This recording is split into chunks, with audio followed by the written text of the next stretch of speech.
जी sir, मैंने यहाँ पर आपसे ये कहा है कि हम लोग ये चीज़ जानते हैं कि कैविटी के अंदर जो चार्ज है, ठीक है, और कैविटी के इनर सरफेस पर जो चार्ज है उसका इफेक्ट अगर आप देखिएगा,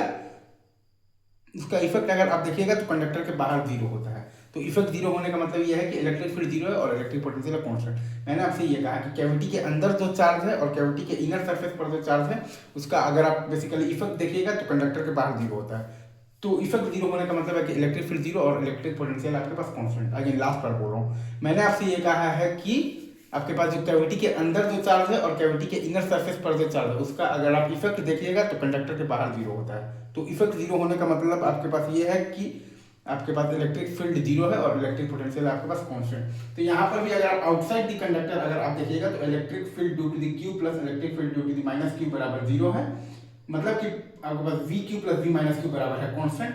तो एट इन्फिनिटी अगर आप देखिएगा तो V Q plus V minus Q बराबर जीरो है। तो एट पॉइंट पी भी आपके पास V Q plus V minus Q बराबर जीरो ही होगा। अगर मैं फिर से बोल रहा हूँ, आउटसाइड द कंडक्टर अगर आप देखिएगा तो electric field due to the Q plus electric field due to the minus Q का सम आपके पास जीरो है। तो V Q plus V minus Q बराबर कांस्टेंट है। तो एट इन्फिनिटी अगर आपके पास V Q plus V minus Q बराबर जीरो है तो एट द पॉइंट पी भी आपके पास V Q plus V minus Q बराबर जीरो ही होगा। तथास्तु। आगे बढ़े सर, मूव ऑन।